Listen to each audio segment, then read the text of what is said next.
Brasileiro condenado por crime violento foge para os Estados Unidos e é preso em Massachusetts. Donald Trump é nomeado Pessoa do Ano pela revista Time e abre bolsa de valores em Nova York. Forbes elenca 100 mulheres mais influentes do mundo e tem brasileira na lista. Brasileira é eleita Mulher Fitness Perfeita por programa de inteligência artificial. E você vai conhecer a artista plástica brasileira que tem várias obras expostas aqui no país, inclusive em mostras permanentes. Antes de chegar ao MIT, a brasileira já havia carimbado seu passaporte artístico em diversos outros pontos do país.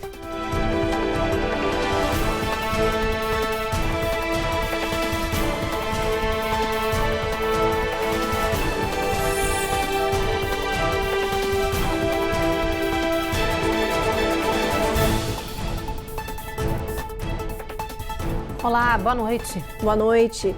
Mais um brasileiro foragido da justiça do nosso país foi preso aqui nos Estados Unidos. Segundo as autoridades, ele cumpria a pena no Brasil, mas recebeu o direito de liberdade condicional e acabou fugindo aqui para o país. Fernando Rodrigues de Lima, de 33 anos, foi detido pelos agentes de operações de remoção e fiscalização de imigração dos Estados Unidos. O brasileiro foi encontrado no estado de Massachusetts, mas as autoridades não divulgaram em qual cidade. Segundo nota liberada pelo ICE, Fernando foi condenado à prisão no Brasil por roubo qualificado com arma de fogo, mas se tornou foragido após violar as condições da sentença imposta por um tribunal. Ele recebeu o direito de cumprir 10 anos em liberdade condicional, mas fugiu e nunca mais foi visto. Só agora ele foi localizado vivendo de forma ilegal nos Estados Unidos. O Bureau de Boston, que efetuou a prisão do brasileiro, disse em um comunicado que não vai permitir que a comunidade de Massachusetts se torne um refúgio para fugitivos e criminosos estrangeiros e que vai seguir agindo para prender e deportar. E esse será o destino de Fernando, que em breve vai ser expulso dos Estados Unidos em uma nova rodada de deportação realizada pelo ICE. Não foi divulgado o estado de onde o brasileiro escapou, nem a forma ou data em que ele entrou no território norte-americano.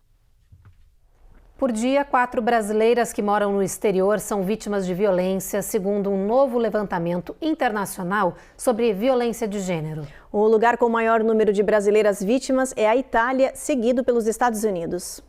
As agressões contra mulheres estrangeiras têm sido cada vez mais frequentes em diferentes países. Em média, por dia, 4 brasileiras são vítimas de algum tipo de violência no exterior. Só no ano passado foram 1.556 casos denunciados em embaixadas e consulados brasileiros espalhados pelo mundo. Foi feito até um ranking dos países em que as brasileiras sofrem mais ataques. A Itália aparece em primeiro lugar, com 350 casos por ano. Os Estados Unidos aparecem na sequência, com 240 casos. Reino Unido, com 188, Portugal, 127 e Espanha, com 94, ocupam o terceiro, quarto e quinto lugar, respectivamente. Especialistas acreditam que esses números sejam subnotificados, já que muitas mulheres que estão em situação de vulnerabilidade e sem documentação correta no exterior têm medo de denunciar os agressores. O levantamento foi feito com dados de 186 representações diplomáticas e aponta que as principais agressões sofridas pelas mulheres são a doméstica e a vicária. Essa última envolve a mulher, o marido, o estrangeiro e a disputa pela guarda dos filhos. Muitas brasileiras preferem se submeter à violência física e verbal para ficar perto dos filhos. Essa é a primeira vez que esses números são publicados e preocuparam o governo brasileiro. O Brasil aderiu ao protocolo, à Convenção de Palermo, em 2004. Então, desde então, nós lançamos a cada 4 anos um plano focado num tema central. Esse plano foi adotado, o último plano, adotado em 2024, e tem justamente como objetivo obter mais informações e promover maior colaboração entre as entidades domésticas e internacionais para combater e enfrentar o tráfico de pessoas. Luiz Inácio Lula da Silva voltou a ser destaque internacional nesta quinta-feira. O presidente brasileiro foi submetido a um segundo procedimento cirúrgico. A nova operação durou cerca de 1 hora e foi feita para diminuir o risco de um novo sangramento intracraniano. O procedimento realizado em Lula é chamado de embolização da artéria meníngea média e foi considerado simples e preventivo. Segundo os especialistas, o quadro de saúde do presidente brasileiro é bom e estável. Ele deve receber alta na segunda ou terça da próxima semana. A equipe médica afirmou que o presidente deve manter repouso relativo, mas que poderá despachar do Palácio da Alvorada enquanto voltar para Brasília. As duas cirurgias foram realizadas no Hospital Sírio-Libanês em São Paulo e foram consideradas consequências da queda que Lula sofreu em casa em outubro, provocando uma hemorragia no crânio. A seguir, Donald Trump é nomeado Pessoa do Ano pela revista Time e abre bolsa de valores em Nova York. E o presidente Biden concede perdão a 39 prisioneiros em ação recorde.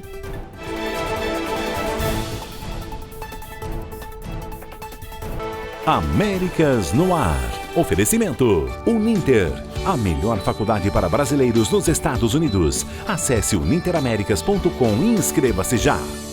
Sandwave. Envie dinheiro para o Brasil sem taxas de envio. Aproveite $15 com o código promocional RECOR15 no seu primeiro envio. Ruth, repete comigo. Se inscreve no canal. Ativa o sininho. Deixa seu like. E faz um comentário. Entendeu? Faz você também.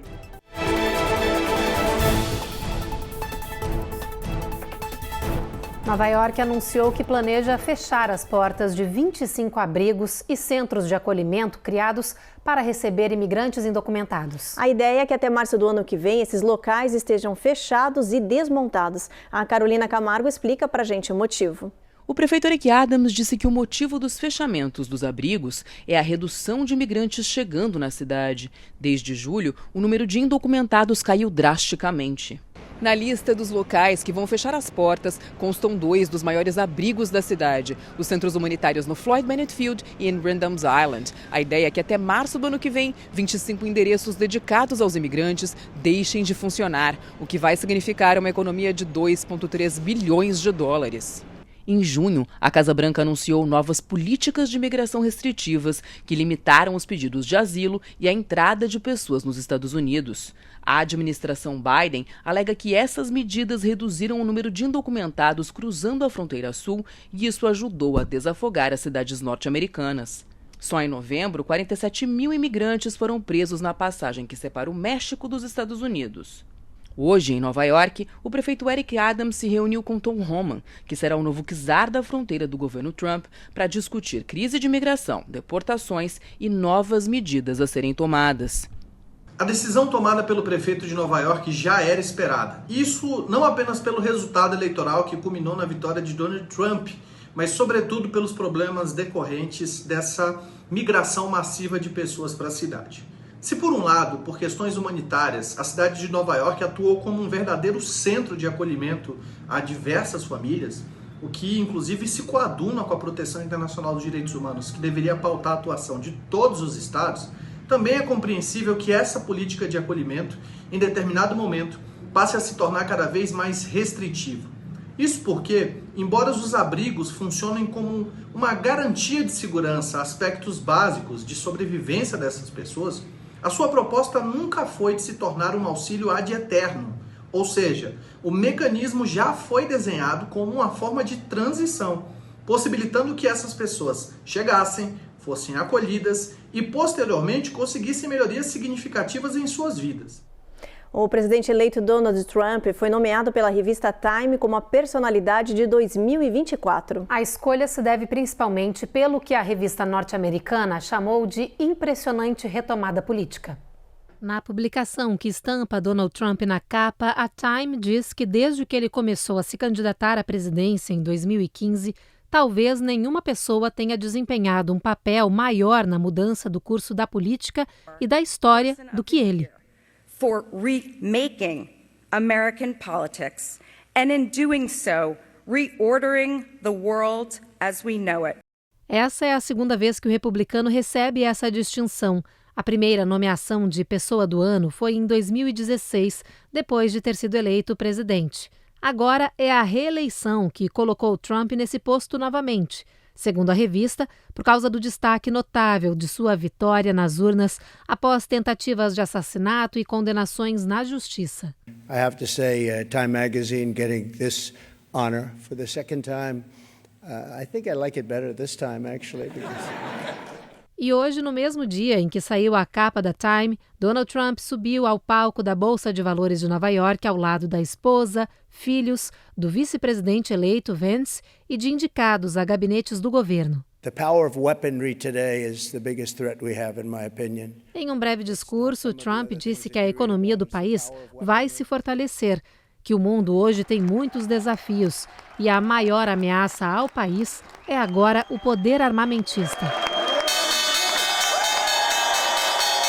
Trump tocou o sino de abertura da bolsa e desceu para cumprimentar os operadores no pregão de Wall Street.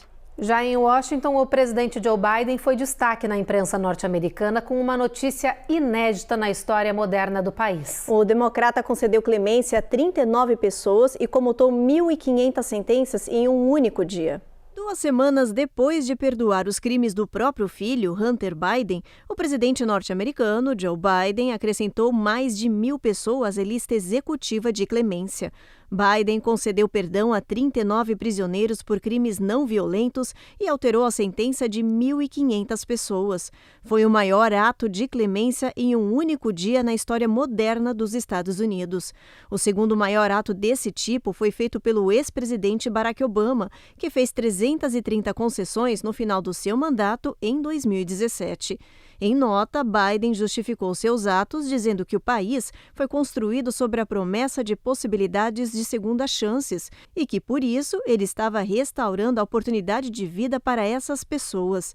A administração do democrata já avisou que ainda não acabou. Nas próximas semanas, mais clemências devem ser anunciadas. A equipe de Biden também está debatendo se deve conceder indultos preventivos executivos a uma série de inimigos de Trump para protegê-los de possíveis represálias. O poder do presidente dos Estados Unidos para conceder indultos é absoluto e não pode ser desfeito por ninguém. Depois do intervalo, brasileira é eleita a mulher fitness perfeita por um programa de inteligência artificial. E a Universidade de São Paulo é a 8ª instituição de ensino superior com mais visibilidade no mundo.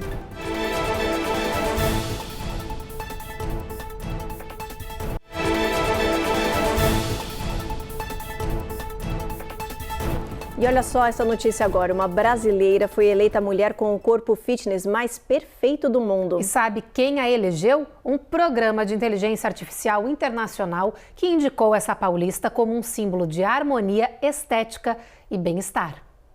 Carol Rosalim, de 25 anos, superou as adversárias em todos os quesitos avaliados: corpo, saúde, força e beleza. Ela foi indicada pelo Programa de Inteligência Artificial da Austrália como a mulher fitness mais perfeita do mundo. A tecnologia rastreou várias jovens com preparo físico em diferentes países, incluindo aqui nos Estados Unidos, e indicou que a brasileira, que mora em São Paulo, estava em primeiro lugar por causa da simetria, proporção e harmonia estética que estavam na medida exata. Nas redes sociais, Carol disse que estava feliz com o reconhecimento internacional e explicou que o corpo era resultado de muito esforço e dedicação com a alimentação, rotina de treinos e cuidados pessoais. A brasileira foi citada como exemplo de novo modelo de corpo fitness, definido, mas sem excesso musculoso e com estilo de vida equilibrado. A USP, a Universidade de São Paulo, foi listada em um levantamento como a 8ª instituição de ensino superior com mais visibilidade no mundo. No ranking elaborado pela American Caldwell, ela é a única universidade brasileira que consta no top 10. O levantamento feito anualmente considera critérios como interesse público e número de acessos a sites e mídias sociais. Com um cruzamento de dados, os pesquisadores identificam quais são as universidades com maior visibilidade no mundo. E no ranking 2024, a USP, Universidade de São Paulo, ficou em 8º lugar. Ela divide espaço no top 10 com universidades dos Estados Unidos, Reino Unido e Arábia Saudita. E as primeiras 4 posições são daqui do território norte-americano: Harvard, MIT, Stanford e Columbia. Outra universidade do Brasil que está na lista é a Unicamp, na posição 126. O estudo também separou os interesses pelas instituições por região e na América Latina a USP ficou em primeiro lugar. E saiu hoje a lista das mulheres mais poderosas do mundo, citadas pela revista Forbes. Das 100 indicadas no prestigiado ranking, apenas uma é brasileira. A gente está falando da Tarciana Medeiros, que é presidente do Banco do Brasil. Este é o segundo ano consecutivo que ela entra para essa seleta lista da Forbes. A brasileira aparece na posição de número 18 na lista, à frente das cantoras Taylor Swift, Beyoncé e da apresentadora Oprah Winfrey. Em primeiro lugar no ranking das mulheres mais poderosas do mundo está a presidente da Comissão Europeia, Ursula von der Leyen. A lista foi criada com base em 4 critérios: dinheiro, mídia, impacto e esfera de influência. As 100 mulheres deste ano são figuras de destaque das áreas das finanças, tecnologia, comunicação e entretenimento. Juntas, essas mulheres representam um montante de 33 trilhões de dólares e influenciam mais de 1 bilhão de pessoas ao redor do mundo. No próximo bloco, a gente fala da artista plástica brasileira que tem várias obras expostas aqui no país, inclusive em mostras permanentes. E a gente fala sobre a intensificação do incêndio florestal Franklin em Malibu, na Califórnia.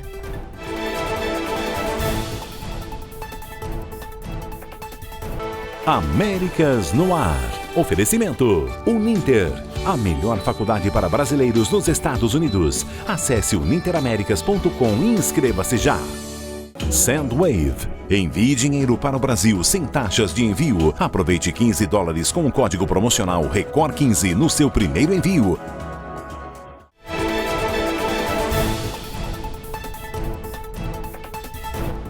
Dois acidentes impressionantes aqui no país chocam pela violência. Em um deles, um carro da McLaren se partiu ao meio. No outro, o mesmo aconteceu, só que com um avião de pequeno porte que caiu em uma rodovia. Esses são alguns dos destaques do nosso Giro de Flagrantes de hoje. Em Victoria, no Texas, 4 pessoas ficaram feridas após este avião cair em um cruzamento movimentado. O monomotor acabou se dividindo em 2 ao cair em cima de um carro. Ele também atingiu outros 2 veículos na estrada. Este homem que viu tudo acontecer conta que correu para salvar o piloto e os motoristas atingidos e lembra que uma mulher ficou presa debaixo do avião.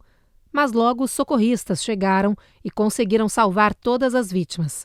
A causa do acidente ainda está sendo investigada. Também foi no Texas, dessa vez na cidade de Dallas, que aconteceu outro acidente terrível que acabou partindo ao meio esse carro esportivo de luxo. 2 pessoas que estavam na McLaren morreram no local e o motorista do outro veículo que foi atingido está hospitalizado. Ainda não está claro o que causou o acidente, mas a polícia diz acreditar que o excesso de velocidade tenha sido um fator importante. Os carros esportivos da McLaren são conhecidos por atingir até 186 milhas por hora em menos de 13 segundos. Uma mansão histórica na Califórnia foi destruída por um incêndio. As autoridades acreditam que as chamas começaram após uma ação criminosa, ou seja, intencional. Elas estão trabalhando para identificar uma pessoa que foi vista saindo da área antes do fogo começar. Apesar dos esforços dos bombeiros, a Chico's Bidwell Mansion veio abaixo e nada sobrou. A mansão é um parque histórico famoso do estado da Califórnia. Foi construída por John Bidwell em 1868. E um massivo incêndio florestal na Califórnia está destruindo milhares de casas, incluindo algumas mansões de celebridades em Malibu. E conforme o fogo avança, aumenta o número de pessoas em risco. Neste momento, quase 10 mil casas e empresas estão ameaçadas. Nas últimas horas, 20 mil pessoas receberam ordem para deixar as casas, enquanto o incêndio Franklin cresce rapidamente em Malibu, na Califórnia. Hoje, além do fogo, cresceu também a quantidade de fumaça tóxica que se espalha pela região, chegando a Los Angeles.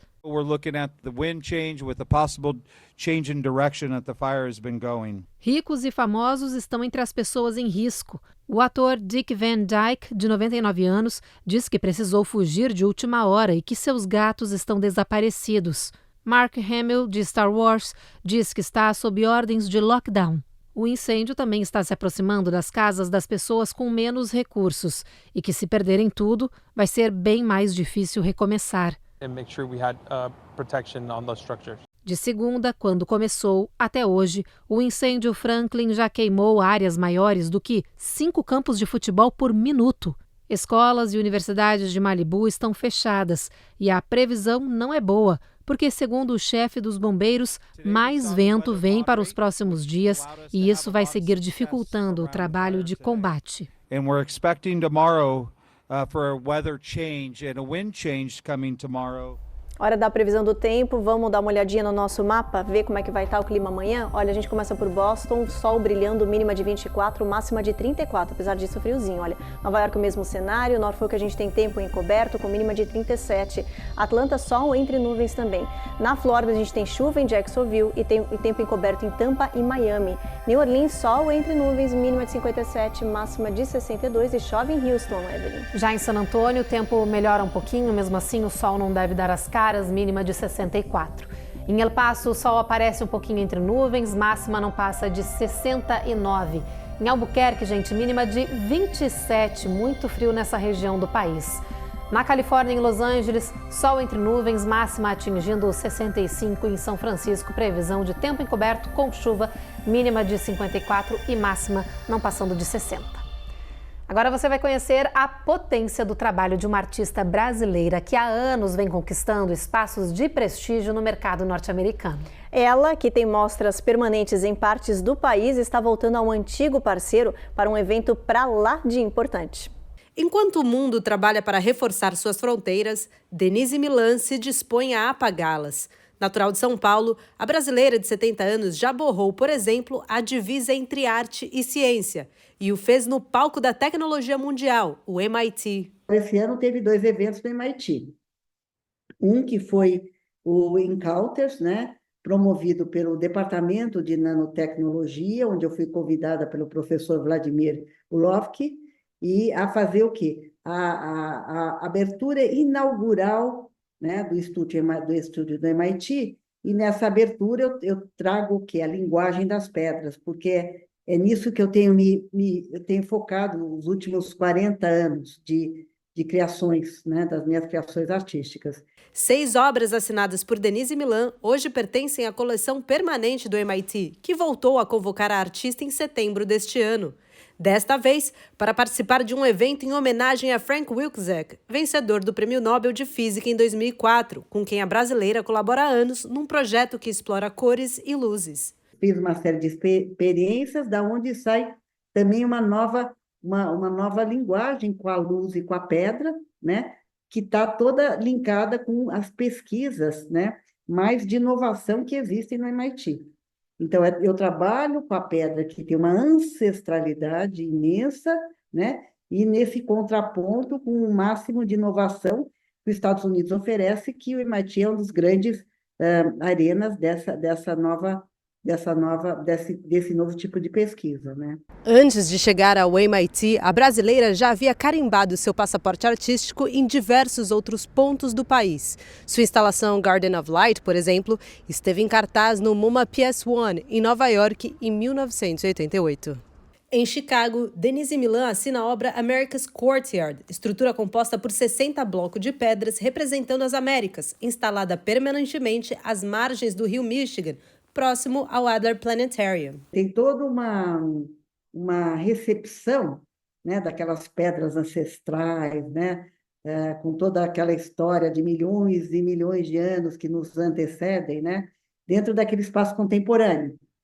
E como ela também traz um pouco uma espécie de um ritual contemporâneo, quer dizer, como hoje a gente retoma o olhar para o solstício, como hoje a gente olha a eclipse, por exemplo, solar. E agora mesmo, esse ano, quando teve a eclipse solar, eu cheguei na escultura, tinha 1,5 milhão de pessoas sentadas nas pedras, olhando para a eclipse, para a lua e para o sol. Apesar de ter muitos convites e trabalhos expostos em museus e galerias americanas e além, Denise Milan respeita bem as fronteiras de quem é, uma mulher brasileira nascida e criada em território verde e amarelo. Eu mergulho no subterrâneo do Brasil, né? E eu trabalho com o imaginário desse subterrâneo, né? Então, qual que é a minha matéria-prima? A minha matéria-prima são as pedras que estão debaixo do nosso solo e a gente não vê. Qual é o solo que eu piso? É o solo brasileiro. E o Jornal Américas no Ar, então, termina agora. A gente agradece a sua audiência e te espera novamente amanhã. Vem aí o Rico e Lázaro. Uma boa noite. Boa noite.